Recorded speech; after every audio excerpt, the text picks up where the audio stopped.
on my couch. Hello, where we go? So, okay, here we are.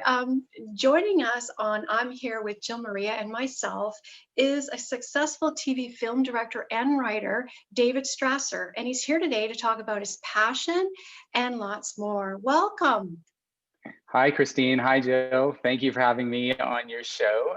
I'm very excited for the opportunity.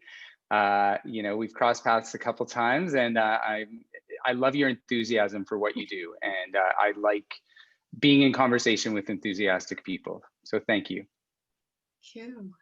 Well, David, we had you do a photo shoot in Vancouver with Ryan Jensen, and you met Christine there as well. And the photos that are going to come out on I'mHereWithMag.com of you are really an interesting take. You know, there's a lot of behind the scenes photos of you directing Hallmark, Lifetime, up, a whole bunch of projects you're doing right now. But we kind of wanted to do a photo for you, kind of like a gift that we could put together the article in a nice way as well. But, we want the audience to see you as we see you. So we had you out in nature, and tell us about the photo shoot and how that went. Yeah, it was great. First off, Ryan is just a talented individual, and I was really excited to meet him. I hadn't met him before. And, he brought a lot of creative energy to the table for the photo shoot. Of course, it's Vancouver, so we were promised a clear day. So we had all these aspirations of these sort of, backlit, sunny photos near the woods. Ended up being, heavy downpour for the hour we were there. So we found some shelter in the, the big trees of BC. And you know what? It created for some like dynamic landscape, and it just felt there was a quiet when you're in the woods. And especially like during these times of COVID, we're all kind of stuck at home, but it's not quiet time. It's a weird time, right? Because our minds are really active and there's stress involved, and we're dealing with the sort of the different personalities within ourselves, sort of competing for your own attention within yourself. And I just found getting out in nature and having Ryan direct me, which was great. And I said to him, listen, I work in a film, and it's a very different medium than photography. I'm quite passionate about photography myself, but I learned very early on that directing in photography is a very specific skill set, and it's actually quite a different skill set than directing, for film-based media. And the communication style is different. And it was just nice to have Ryan there to sort of guide me and to make me feel comfortable and to get the best out of me. I tend to only like to smile, and he kind of forced me to put on some different aspects of my personality, and it was a really good time. I really enjoyed it, and we stayed dry, which was amazing because we were literally out in quite a rainy day, but yes. BC nature provides cover. Wow, and Christine, you were a part of that as well. They're on our social media. I just thought, how special would it be to have a new photo shoot for the new year? I like to do that for people as a media artist as well, to create the content for you guys, just because it's new. Everybody loves new. And speaking of new, David, you have been pumping out with the last 2 years, project after project, for Lifetime, for Hallmark, for UPtv. You've been working on a documentary just last night, and then doing the interview today. You probably got no sleep. So let's talk about your many projects you've been working on. So I'll list a few for the audience, which a lot of the Kelowna industry thinks you're a hero, which you are, for bringing projects to the town, giving opportunities to people like Chanel Connell, and many more. So we've got The Dating List, Just for the Summer, Love is a Piece of Cake, that just aired recently, again. Love Second Chance, A Wedding to Remember, and Love at Cedar Creek. So we've got the GLENBROOKE Christmas, which I watched recently and I really loved it, with Autumn Reeser, huge fan from the OC. So let's talk about some of the hallmarks that you've been working on. Yeah, I mean, I'll start with the most recent, and then I'll talk a little bit about kind of how I become a romance and a romantic comedy director. You know, if you would ask me 3 years ago, would I see myself directing full time in romance? And I probably would have laughed at you and told you we were about to enter an alternate reality. But we seem to be in an alternate reality. And I find directing romance to be a really uplifting part of my career. And I find a tremendous amount of meaning in it that I didn't think, you know, my old self wouldn't have thought that I could find. Well, 'cause you're a man, right? So you think, yeah, it's a genre. I think people don't really realize there's a formula, which you've nailed it. thank Emotional you. music comes in right at the time. Oh, then I feel it. So continue. At the end of the day, I'm surrounded by really strong teams.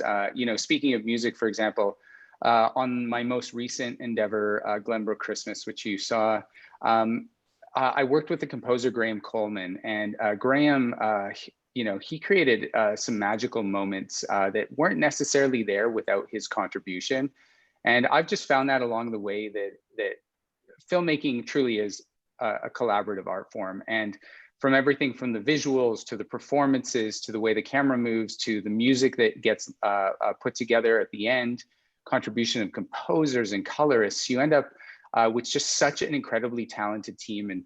And I've started to learn, and I guess, you know, as I get my 10,000 hours of time put into the art of directing, I'm realizing that the role of the director, while it is the role of a leader and sometimes a dictator, other times a member of a democracy, but ultimately it's the role of a collaborator. I'm getting sidetracked a little bit, but it is really the spirit of collaboration that makes filmmaking meaningful to me. Now, talking about Glenbrook Christmas, there were so many incredibly talented people. Glenbrook Christmas is the highest budget Hallmark rom-com that I've directed to date. So I had more resources available to me, and that meant I got to work with actors that you know, really have established themselves as leaders in this genre. Autumn Reeser, Antonio Cupo, to name the two leads, but some of the supporting cast we had were absolutely phenomenal too. Antonio and Autumn, though, honestly, just I've had amazing experiences with all of the leads I've had in my films, and each one brings like a really unique energy to what they do. Autumn and Antonio, because they've worked together, I think this is the fourth film they've starred in together, the third Hallmark movie they've starred in together, and they just have a second hand and a playfulness. Autumn is sort of a true professional. Her preparation, her sort of insight and intellect into her characters is really unrivaled. She's at the top of her game. She knows what she's doing, and she's just marvelous to work with. Antonio is very similar, but also very different. Antonio brings a lot of sort of raw energy and likes to bring sort of a personality and a humor to his performances and to how he goes about working with Autumn. And they're kind of, it's like a beautiful yin and yang balance between the two of them, because you know, she's got, you know, the notes on the side of her script and the highlighter, and Antonio is very much more charismatic with how he approaches it. And what ends up happening is you get this sort of natural dynamism between the two of them. And that was a beautiful experience for me. I've never worked with actors that have had such a long running history with one another. And I can see why directors like to work with the same actors, because the relationship takes on, you know, a texture over time that you don't get on a one-by-one basis. A beautiful relationship that is formed in film, and that's why I'm a huge film buff, as people know. So David, your first step into the film industry, just before, you know, getting into directing, you know, it's a journey to get there, and it's great to share that story with people, because then they get influenced and inspired, and you know, it's a long road, so people have to know it takes time. So let's share a little bit the beginning. Killer Body was very different than any of the other projects you've done. Really cool. beautiful women in it.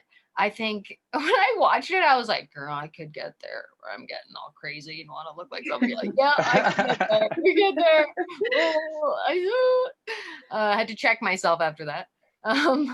But yeah, I think we all do. Lindsay Maxwell brought the villainess to life in such a way. There were times where I needed to remind myself that Lindsay and her character Liz were two different people, because when I'd say cut, Lindsay occupied this sort of woman on the edge of sanity so well that I couldn't tell the difference between the person and the character. And when we went out for wrap drinks, this is pre-COVID, obviously, a couple of years ago. I remember sitting with Lindsay and having a conversation with her, and just realizing, oh wow, you are not the mad woman from the film. You are actually, you're actually this well-rounded, caring, insightful individual, not someone who is in pursuit of these sort of insane ideals. Well, I think with that project, not saying I connected with it, you guys. Maybe a little. We all do on some level, right? Especially these times. Because of social media, you never feel good enough. And sometimes you just feel like you wish you could be somebody else. And if you look like somebody else, then maybe you'd have a different life. Or, you just, you see what's on TV, and even Hallmark, like sometimes I was really happy that Antonio was in the Glenbrook, because, for people like me who are, foreign, I'm Romanian, you don't see people who look like you as much as you'd like on TV as a norm. It's more like a token person. I know there's been a whole thing in the industry with all that. We won't get into that though. But it was nice to see somebody who was foreign, a leading man, and I connected with that role as well. So let's talk about how you got into film. Even like there must have been a story about when you were young and you wanted to get into film. Oh goodness, I'm going to try and tell this story in as short a form as possible so that your audience can digest it. So yeah, I'm not the classic story where I was the the 8-year-old kid that picked up the camcorder and chased my sisters around trying to tell a story. I as well come from an immigrant family. I was born in Bolivia, moved to Canada when I was a young boy. English was my second language in those days. Now it's, I'm afraid to say my Spanish is, my comprehension's not bad, but my ability to speak it isn't fantastic anymore. Yeah.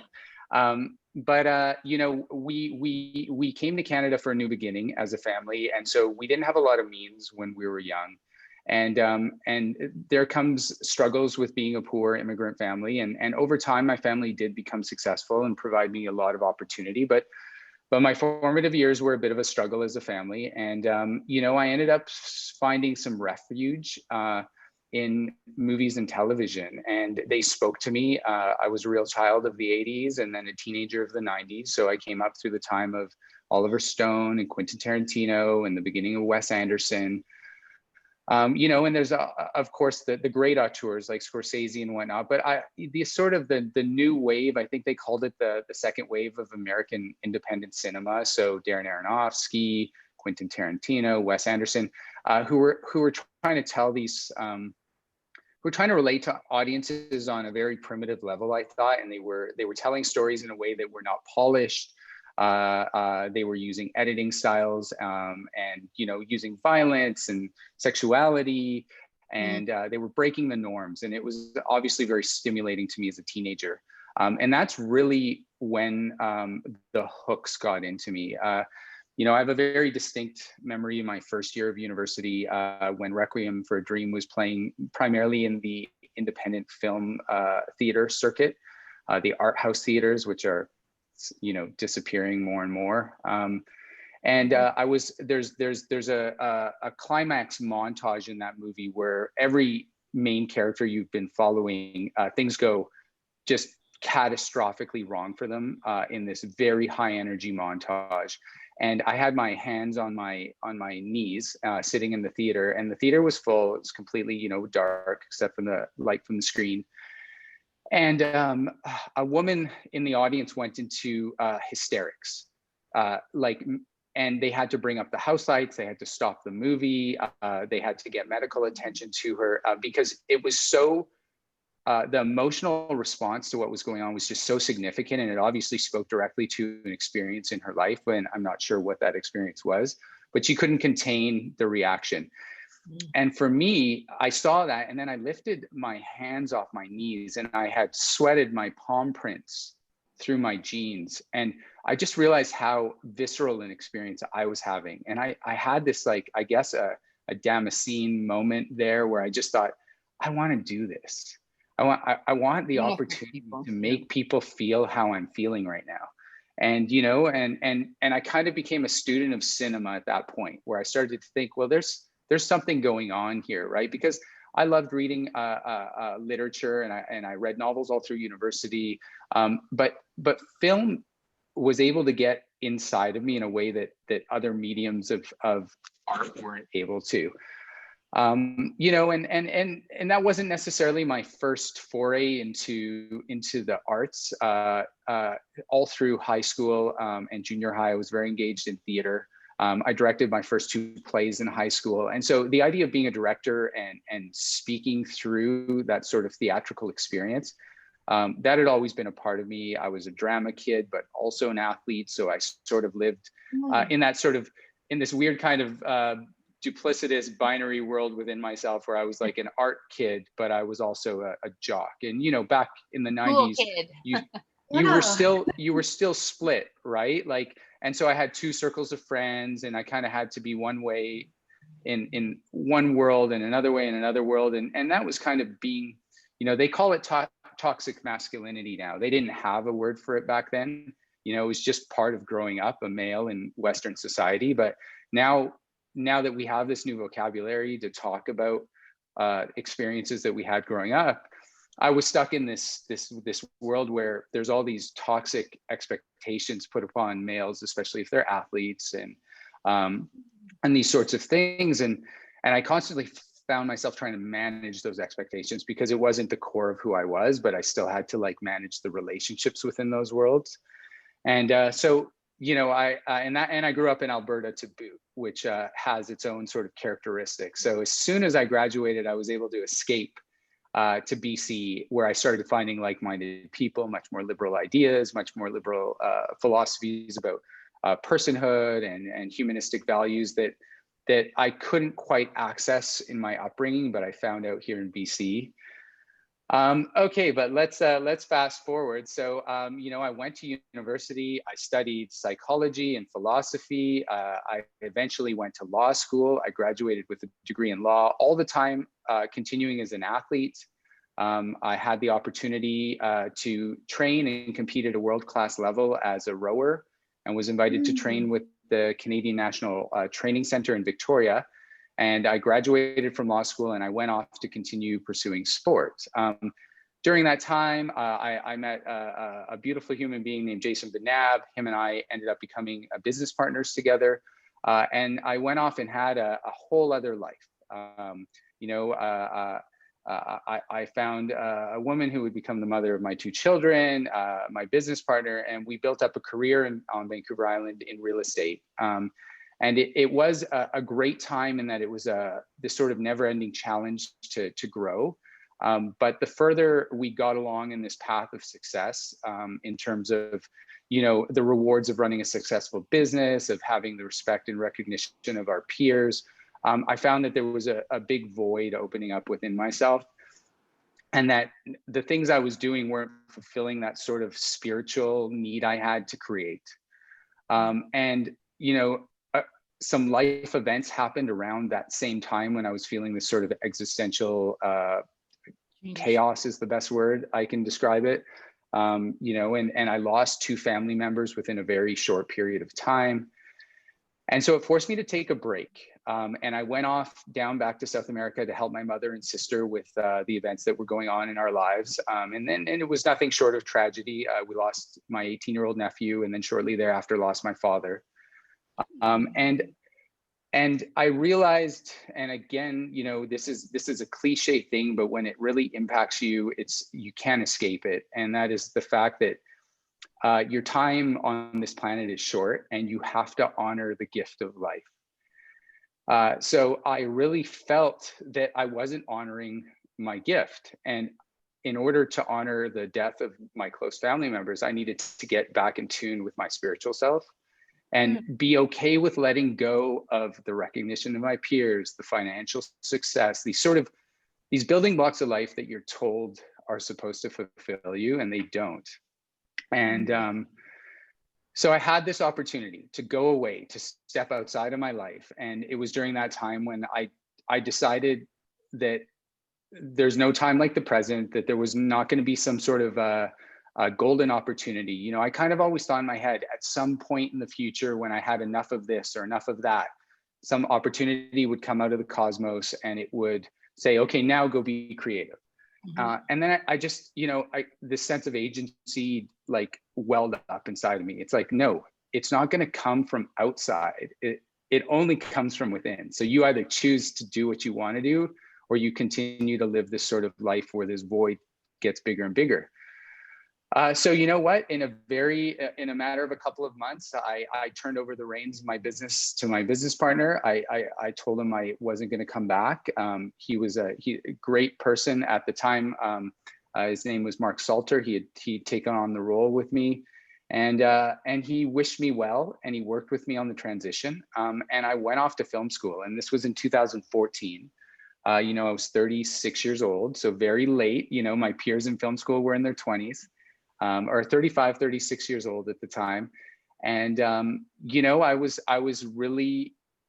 did the whole early midlife thing, and I was okay with it. Because it came very deep from within. And it was just the need to, you know, honor my dreams. So I went to film school with a very practical mindset, you know, because I had a previous education, a lot of practical life experience. You know, film school was a means to an end, which sort of gave me a different point of view than most people that I think go to film school, who come more starry-eyed with sort of like more global ambitions, but less of a direct path to get from A to B. I really wanted to figure out how to use the tools I learned in film school to get me into a career in film. And so while I was there, I met a couple of incredible people. One person in particular, his name was Arshia Navabi, Iranian Canadian, also an immigrant. And he was very mindful of producing. And he said to me, hey, you know, instead of following the regular pathway of producing a short film while you're in film school, would you be interested in trying to produce a feature film? And if so, do you have any ideas? And him and I had gravitated together because of a lot of common grounds. He had lost his mother, I had lost my father. We were both immigrants. We were both people who were very determined to be pragmatic about our film life. And I said, as a matter of fact, I do have a script. And the film at the time was called Raw, and it was about raw milk. It was a coming of age story. And you know, most people who hear, oh, you want to make a film about raw milk distribution and how it's basically treated like a crime in Canada, and the laws for the distribution of raw milk are similar to the laws for, let's say, dealing cocaine or distributing cocaine. You know, and I always thought these sorts of things were crazy, and they always tell you in film school to write what you know. Well, I was a passionate food sovereigntist, so I was, you know, very much into knowing what your food sources were, understanding a lot about how our model in Canada and the world works to what we eat, and how everything had become so industrial, and how there were so many chemical additives in our food. And I really wanted to understand at what point did as a society, did we give up control to food? And this was my script that allowed me to understand how something is, you know, pure and is unfiltered and unprocessed as raw milk could be treated like, you know, a synthetic substance like crystal methamphetamine, right? And so that's where that script came from. And Arshia said, great, let's make it. And you know, this partnership enabled me to make a movie. And we made a movie against all odds with almost no money. And that movie became the foundation of my film career. You know, and eventually that film got a distributor, IndieCan Entertainment, a man who's been a huge supporter of my career named Avi Fettergreen got behind the project. He distributed it worldwide, and you know, now it's on Amazon Prime. It plays on Canadian cable networks, you know, and it is very much a first film. It's a film I'm incredibly proud of, and it's my first chance at telling a story that was meaningful to me. So that film essentially laid the foundation for me to get my first opportunity to be interviewed by a television production company, and that was a local company, a Canadian company called Real One Entertainment. And a man there named Richard Greenhalgh called me in and said, "Hey, I had a chance to watch your film Delinquent. I know your cinematographer, my best friend named Rivo Cruz, and he says, Rivo says, we should take a chance on you.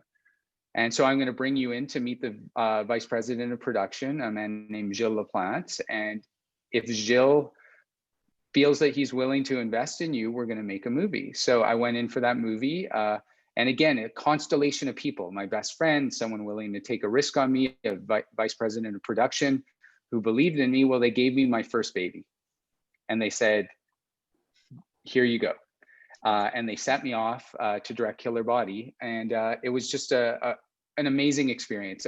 More than anything, it was an experience of growth, because directing independent work is very different, because you're surrounded often with crew that invests in your vision. And it's not a job to them, you know, like in the independent filmmaking world, it really is a group of collaborators, and everyone who's helping you, whether it's your second assistant clapping the slate or a lamp operator, you know, when they're not on your film set, you're on their film set. When they're directing, when they're DPing, when they're writing, you know, there's this kind of exchange of creative talent. And I came into the film industry with that attitude. Okay, I'm a writer director, but I'm also a camera operator, a focus puller, and a second assistant. You know, and when I need to on my documentary projects, I'll be the DP. You know, you'll be the PA if you have to be. You'll be the one who goes and gets the coffee. And that's a really important mindset that I bring into my professional career too, right? Everyone on my sets is talented, and everyone has their creative role above and beyond their technical role. And I believe in that. Now, that doesn't mean I'm running a democratic film set. You know, I come to the project, it's my vision, and I'm going to execute my vision, and I'm going to do it collaboratively, right? But when you bring your vision to the table on your project, I will be there to support you as a technician, if you invite me to. And so sort of that's how I got into the business, and that's kind of laid the foundation, which I really worked hard to maintain with respect to my an attitude of gratitude and an attitude of servitude. Wow, David, you're incredible. David, how do you balance your lifestyle? Like, you're so busy, so successful, and, you know, tell us, how do you maintain your stamina? You know what? Ask his wife. Yeah. Well, I have an incredibly patient partner. She's in my corner all the time. She works on a lot of my projects. You know, I'm about to direct a television movie that she wrote, that was acquired by Real One. You know, and the documentary shoot I was on yesterday was not my shoot. I was there as a cinematographer. It was her project. And so, you know, again, it's the give and take, and it works even within my own household. And it applies to my children too. My children are both YouTubers, 10 and 12. Get them to work. So again, get them to work. Yeah, all those numbers will make money. Yeah, well, more importantly, I want them to feel like they have a medium to express themselves, and they both found that in their channels. And they're very esoteric, the two of them. So I love watching them thrive. And I love watching them gain their confidence in that regard. But back to your question, Christine, you know, I'm honestly, I'm an absolute hot mess. When this camera turns off and when people don't see me on set, I am no different than anybody else. I am on the borderline of managing burnout all the time. I bring stress home, you know, but I make some lifestyle choices that allow me to to stay on the edge longer, right? Like I'm very conscientious with drinking and recreational drug use. I'm very, very conscientious about sleep. And again, I'm an open book. And I really don't judge any lifestyle. I have one rule, if the match that you're burning is going to burn me, then it's a problem. Outside of that, it's very much you do what makes your life work. But in terms of that, I just try and keep everything in air. I try and exercise regularly. I go through periods where that's very successful and other periods where it's like a real struggle, and I try and do all of the things that you're supposed to do to maintain a busy, healthy life. And, you try things on, different diets, different exercise routines, different sleep cycles. For the longest time, the most creative time I would have was from, 1 a.m. to 5 a.m. And then I would sleep. And this was when I was, maybe 5 or 6 years younger. But I realized when it comes to being a working professional, that while it serves the creative for me, it doesn't serve the professional life. So I had to kind of recondition myself to get the best hours out of myself in the morning, to try and be in bed between 10 and 11 p.m., to try and be up, especially once we hit spring, I can't really sleep in. So I'm usually up around 5:15 in the morning, and I'm not very productive in the first hour and a half that I'm awake. However, I've learned some things. I've had so many opportunities. I was invited to the TIFF Filmmaker Lab, the Banff Story Hive Fellowship, the Berlin Alley Jets program.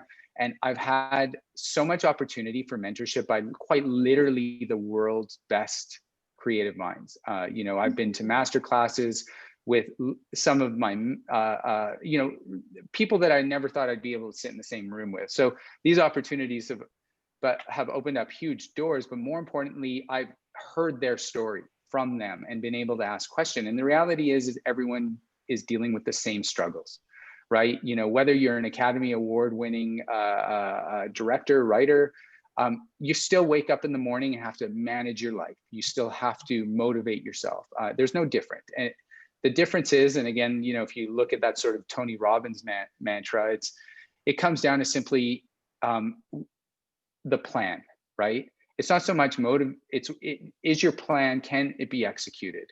And that's kind of how I try and approach my life. Do I have a plan that I can actually execute? Are my goals achievable?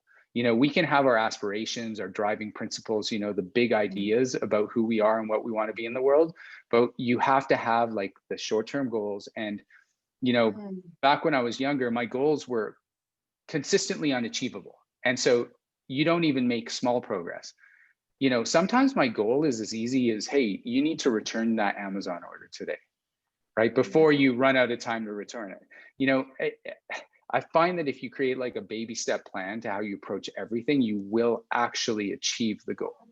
And so that's, again, a very long answer to the question, but that's kind of, I'm constantly managing, burnout, stress, creative frustration. I have all the same voices in my head that tell you can't do it, you're not good enough. You struggle with imposter syndrome, but at the end of the day, the people who are around me believe in me and they lift me up. And then in exchange for them lifting me up, I honor that by honoring my commitments and seeing things through to the finish line, delivering a movie on budget and on time that the distributors will be happy with. And Real One Entertainment in particular taught me quite a few lessons. I mean, they are a lower budget production company and they have an acquisition model. So a lot of their movies aren't sold when I make them. So they make a particular genre of film, whether it be a thriller or romantic comedy. And then when it's finished, Hallmark or UPtv or the W Network or Lifetime will buy the film. And so when they ask you to come direct one of their movies, they're taking a risk with you. And so again, I have to honor that risk, right? Mm-hmm.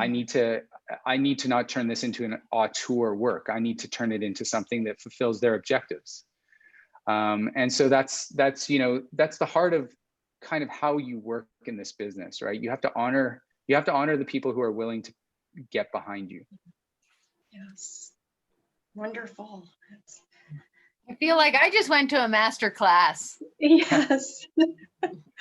Yeah, and again, any ideas that I'm borrowing from my mentors and colleagues, I give you credit for.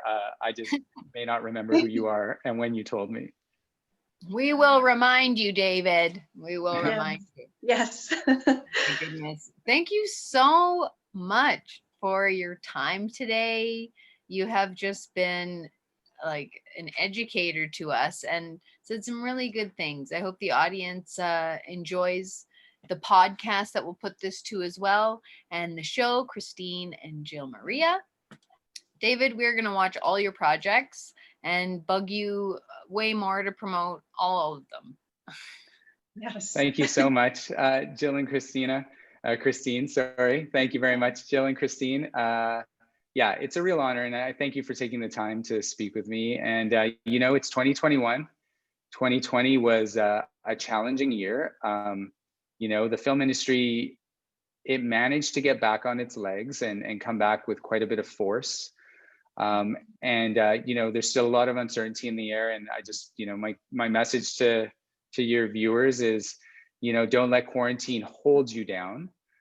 You know, find those little moments to cherish, and you know, have faith in your dreams, and create a plan to get there. You know, and I hope to see you guys somewhere along the way. Oh yes. Yes. There'll be times, David. Yes. Awesome. Thank you guys so much. It was too fun, you guys. Yeah. Okay, great. You. Thank you. Bye bye. Bye. Bye.